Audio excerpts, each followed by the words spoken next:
Dear friends, welcome to Toptalk. My name is Rusif Huseynov, and I'm excited to introduce our today's guest, Professor Malkhaz Saldadze, originally from Georgia, but currently affiliated with George Mason University in Korea. Professor, welcome to our discussion today. Thank you Thank for you your very time. much, Rusif. Thank you for inviting me. In this episode, we'll dive into the internal challenges Georgia faces, its evolving foreign policy choices, and how the country is navigating a rapidly changing regional and even global landscape.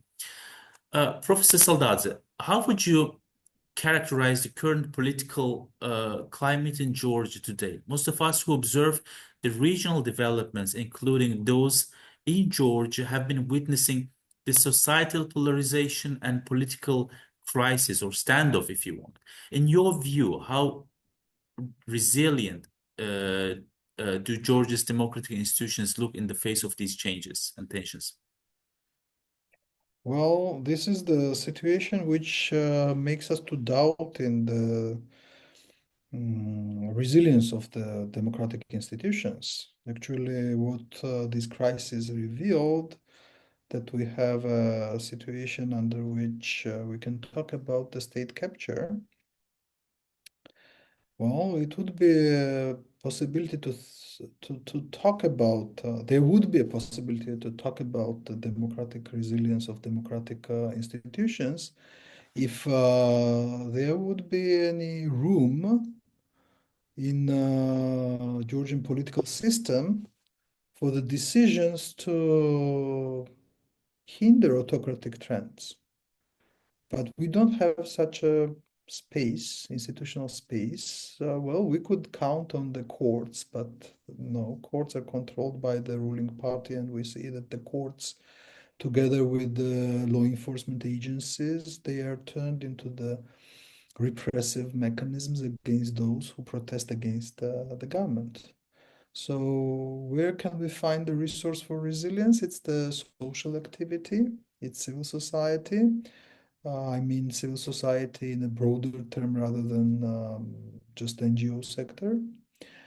But it's also an issue of whether this crisis will not exhaust the resources that the civil society have. So we don't know how long it will continue, but the Georgian political system probably will not withstand long crisis. I think so. Yeah, if To control the society in a durable crisis, there are resources needed, which I doubt that Georgian political system can mobilize. well, if I may ask a follow-up question, you refer to the resources Georgian civil society may have, and I realize they are quite limited. What about the resources of the administration? What about their resources? Are they bigger or they are also limited? Well, when I talk about resources, I don't mean only the material resources, but also some symbolic resource, yeah, because the government needs the government and the opposition too, or opponent side, because it's very difficult also to talk about the opposition because opposition takes very minor part in Georgian political protests right now. Well, not minor because they are very outspoken and they have access to the media, but at the same time they are not leading the process. This is what I mean about the minor part. But it's not only about material resources. The government has more resources, of course, administrative resources to control how the society can mobilize material responses if we talk about material responses. But other thing is whether the government is capable to mobilize its support. The support is very important issue. I think that if government will fail to control the situation, of course, it will cause some demoralization among the supporters too, because the narrative of the government right now is based on the patriotic and quite nationalistic sentiments that Georgia is choosing its Georgia is kind of the Georgian government that, takes country into the choice of the sovereignty, so that the country becomes more sovereign than it used to be under previous governments or even under the Georgian Dream before the current developments. Uh, but it might become very vague and not very convincing sentiment soon, as soon as sanctions will hit particular decision makers, some businessmen affiliated, if these sanctions will be enacted by the European Union countries, of course, but some of the countries individually started doing so. So some of the businessmen or financial groups around the government. So it will, of course, cause some demoralization. Yeah. So some people who are part of the ruling elite right now, they might be afraid what can happen next if the authoritarian trend will harshen, if scale of repressions will increase. So, for instance, yesterday, not yesterday, but this morning, actually, there were police raids in houses of some of the prominent figures. So, of course, Georgia's Western, I would say, I don't want to say former allies, but allies who are very critical towards the Georgian government right now, of course, they will have reactions on these kind of accidents and on increase of the pressure over the political opponents of the regime. So another issue is not only the clarity of these sentiments and the messages coming from the government, because they will need to change at some point, I guess, because they will not be able also to mobilize those administrative resources too that are needed for the harsh repressive machine. Georgia is not a rich country, and to keep police and the administrative elite happy also requires some material investment. So who will do that? Will it be possible from the budget if budget allocations items will be changed, and if there are some critical breaches in the budget? Of course, it will affect some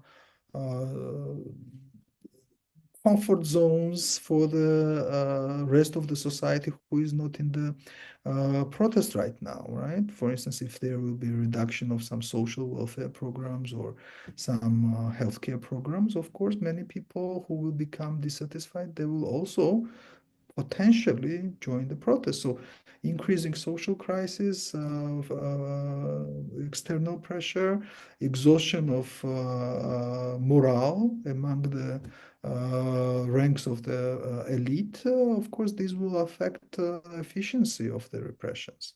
And I guess this is why I say currently the government shows that it handles the situation, but it depends how long it will last, the situation itself. So it's a very dangerous situation in a way, because there can be a temptation also to end this crisis very quickly, and the government may undertake some very harsh decisions too. So we are just guessing right now, but these are the options that we face uh, right now in Georgia. The options that are faced by the government, and what are the options on the side of the civil society. It's really very limited. We cannot say. Only thing is to withstand pressure, and which is very difficult because administrative pressure is unprecedented right now. So people receive fines which they cannot pay. And the only reason why people protesting in the streets still go into the streets, this is not the feeling that they're capable of paying these fines, but this is the belief that someday these fines will be annulled, right? So some people get tens of thousands of lari fines from the courts, and that's absolutely abnormal. Professor, earlier in your speech, you mentioned about the role of the opposition in this whole protest movement. You said perhaps it was not so minor, but still, it's not the central position either. And most of us Mm. have observed this decentralized nature of this whole movement. They seem largely grassroots without a clear and unified leadership.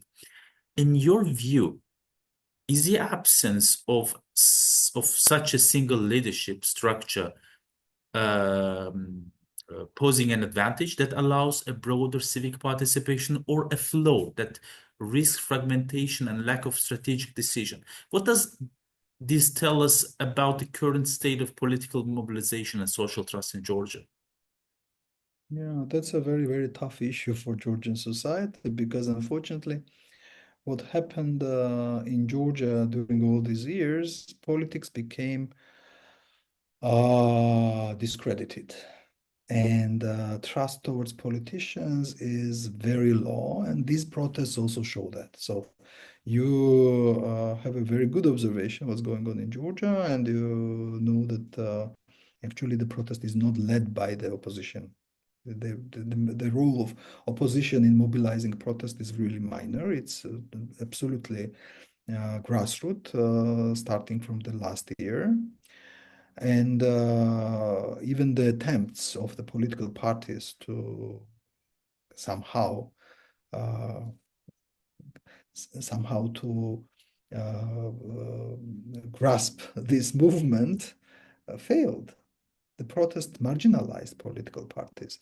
On one hand, yeah, the Georgians are people who are bit romanticizing this situation. They're happy that, well, they can do without politicians, but on the other hand, there are risks to that. The risk is that the protests energy, which is not fading, but because number of people may vary, in streets, but discontent is widespread. So people even watching TV in their houses, if they don't show up in Rustaveli Avenue, it doesn't mean that they agree with the government and they are discouraged by the protest. No, but at the same time, the problem is this is an amorphic protest. And there are no channels of articulation of the demands. So what are the political agenda? We don't know. So as soon as it comes to the political demands, it's always political parties that need to do that. And they're very um, limited in being bold and courageous doing some steps because they're always afraid how they will look in the eyes of the protesters, right? So what I observe it is that this is why political parties they don't have clear agenda. I can't understand. Well, I can't say what is the exact scenario of developments that they can have.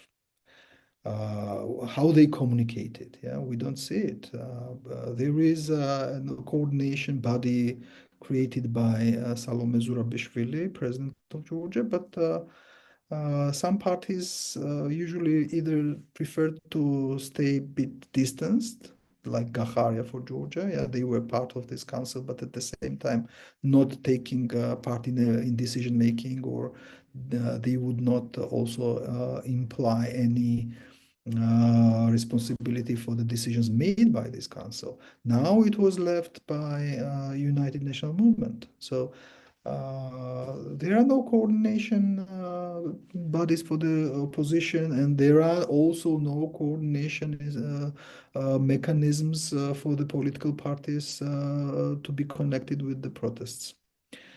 So there are, but very, very weak, I would say. So on one hand, political parties are marginalized. On the other hand, political parties, they're outspoken in terms of criticism, but they're very limited in terms of formulating how they view the future.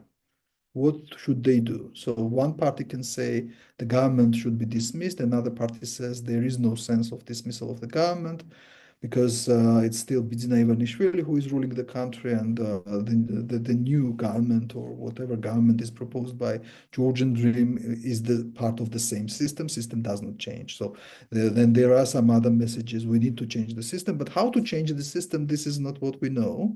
So we're stuck in this kind of a crisis, not only in terms of the political process in Georgia, but also in terms of the spirit and the vision, how to build up the future. So should it be new elections, even if the new elections are proposed by Georgian Dream Party? I doubt that many political parties will agree. And there will be, of course, rationale in denial, right? Because we shall always have the fear that, again, elections will be rigged, votes will be stolen, administrative resources will be used, and so on. And how can we achieve the fair and transparent environment for the fair elections? So nothing can be elaborated right now.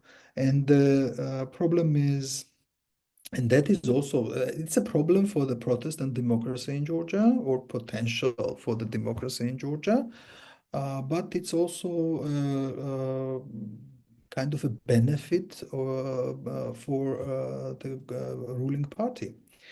So there is a mistrust between society and political parties, and there is mistrust between the parties, among the parties. So that is also something that we need to face as a reality in Georgia and a problem for the further development of democracy in our country.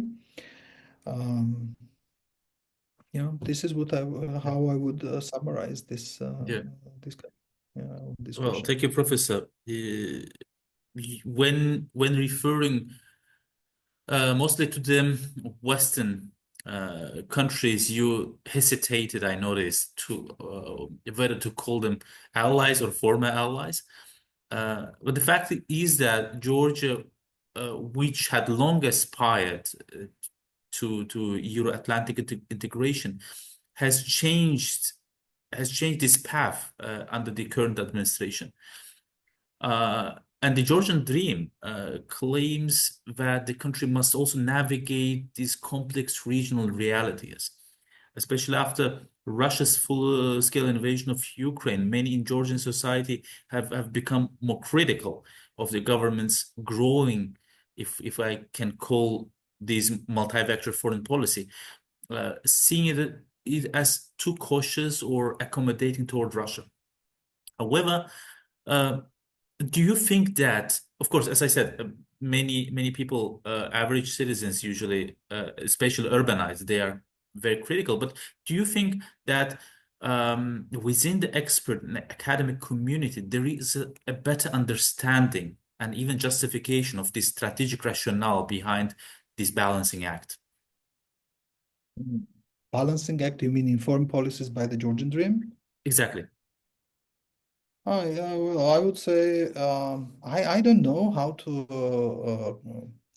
how exactly to express my views about this issue, but let me tell you that Georgia has very limited capacities to have a multi-vector policy. Azerbaijan, for instance, is resourceful enough to be less dependent on any of the actors in the region or even globally, because Azerbaijan has oil, gas, for instance, right? And you can have a multi-vector foreign policy. But Georgia's capacity for that is very much limited. So what is the Georgia's contribution to the international um Agenda? economy, Hmm. world economy, or international political agenda? Hmm. What can we propose?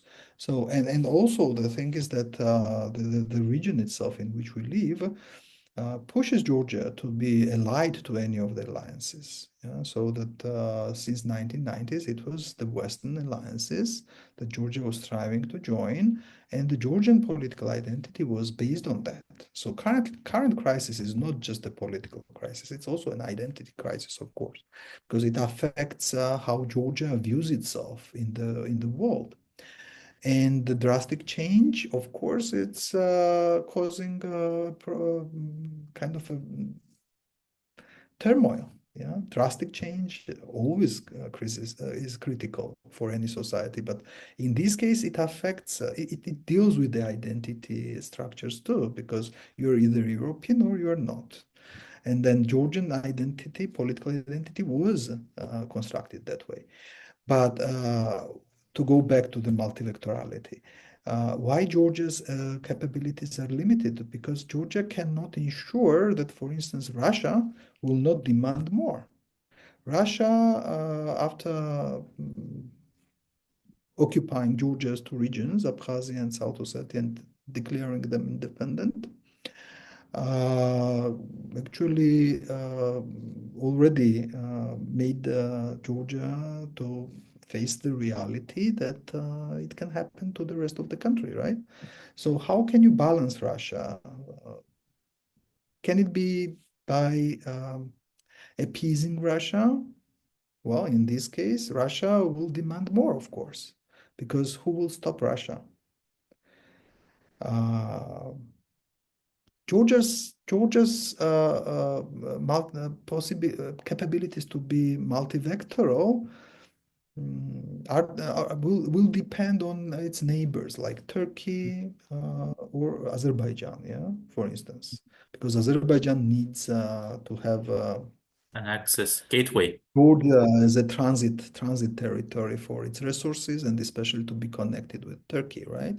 But what if Azerbaijan and Armenia will deal with each other about these transport corridors? What will happen then? So Georgia is doomed not to be multi-vectoral, I would say, yeah? Because unlike Azerbaijan, which has not only well good relationships. It's not just the good relationships with Turkey, right? It has also very good relationships with the European Union countries because they need Azerbaijani resources and Israel. So if to talk about Western leaned powers, right? But what about Georgia? Who invested in Georgia? There are no vast investments of interests in Georgia, unfortunately, because what Georgian government did, for instance, gave up the idea of creating the free economic zone and the port out of control of Russia in Western Georgia. Yeah, Anaklia, it is given to China, and China will not irritate Russia in South Caucasus. So Russia gets more than we can expect. And Russian influence, growing Russian influence, it delegitimizes the government because it just hits the very basic foundational structures of the Georgian political identity, which is based on the traumas of the 1989, throughout the 1990s, all these wars and hardships that Georgia went through. Uh, so how can this government, the Georgian Dream government, can respond to these threats? I mean, of course, I'm sure that they don't consider themselves as being pro-Russian, and this is why they're very vulnerable when they're, or how can I say, sensitive when they are when they are told that they're Russians or Russian agents. Yeah, Mhm. but at the same time, how can they prove they are not? There's the space for maneuver is very limited for Georgian Dream Party, especially after European Union reacted in such a harsh way, cut all ties, doesn't recognize legitimacy of the parliamentary elections, does not recognize legitimacy of the president elected by the Georgian Dream Party.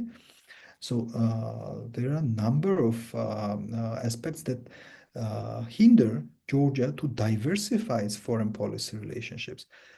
Will it be enough to build up close cooperation with Central Asian countries? Of course not, because Central Asia is also secluded somehow in the backyard of the Russia.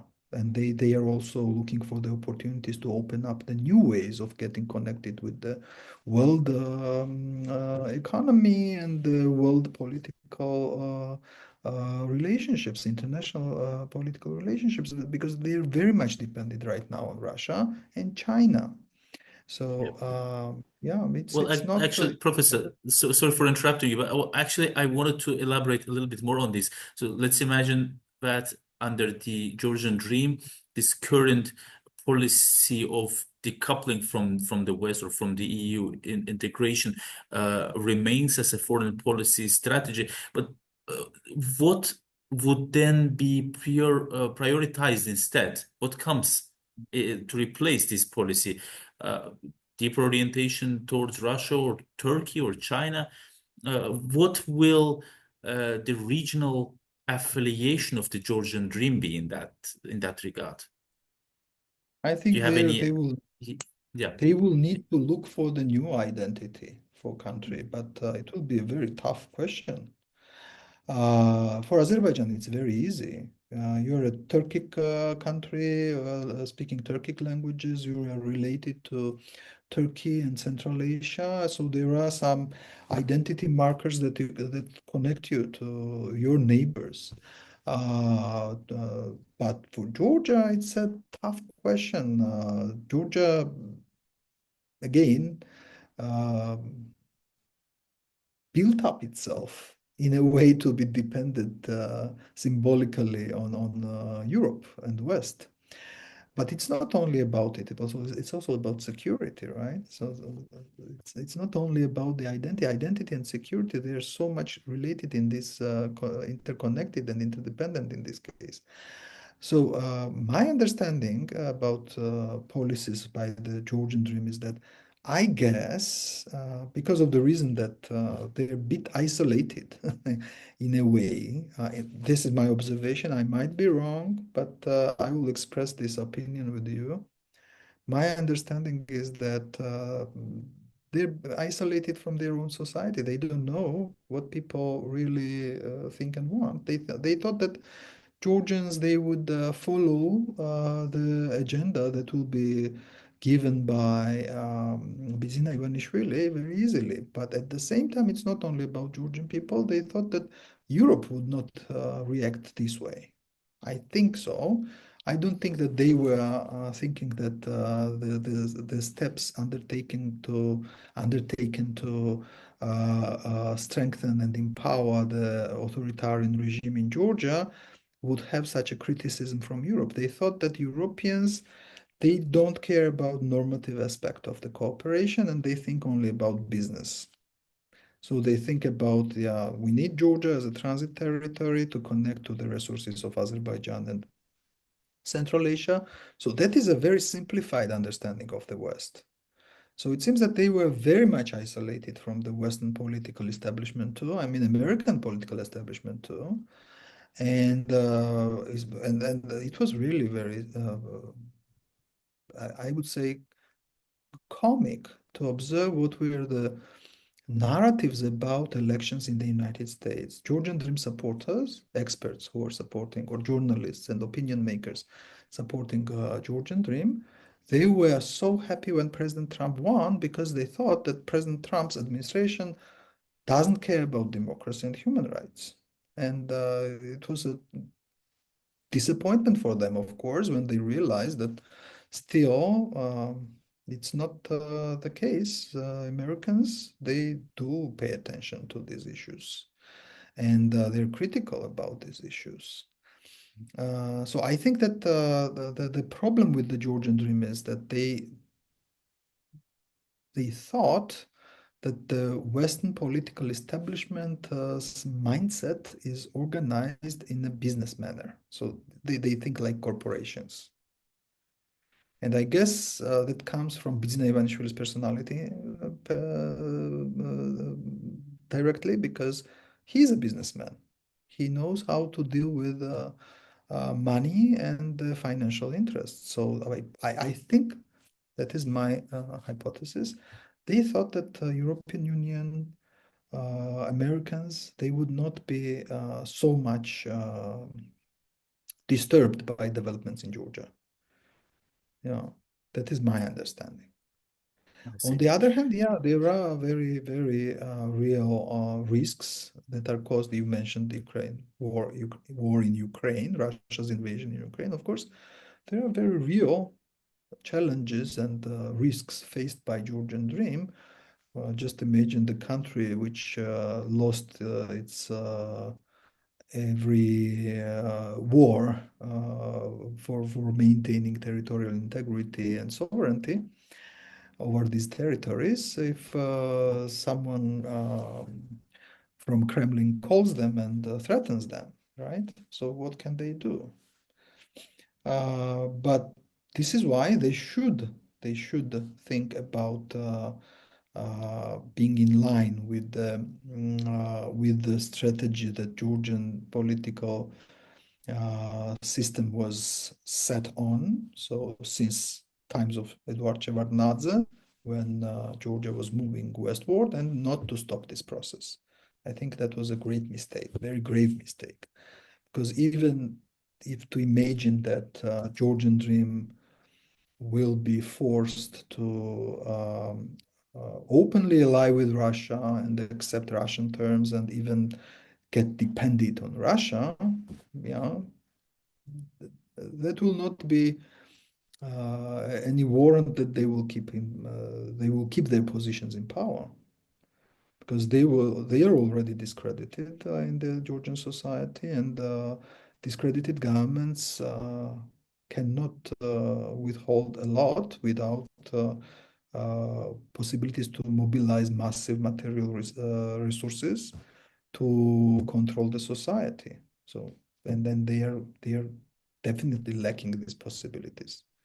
How can they control the society in terms of creating some social comfort zones for some particular groups of people, in terms of keeping corrupted elites happy? Yeah, it's not the easy task for them. They need money for that, and who will give them money? I don't think that Bidzina Ivanishvili will give money from his personal pocket. Dear friends, it was Professor Malkhaz Saldadze. We conversed about the internal dynamics and foreign policy orientation of Georgia. Thank you, Professor, for this interesting discussion. Thank you very much. Thank you for your interest, and it was great pleasure to talk to you.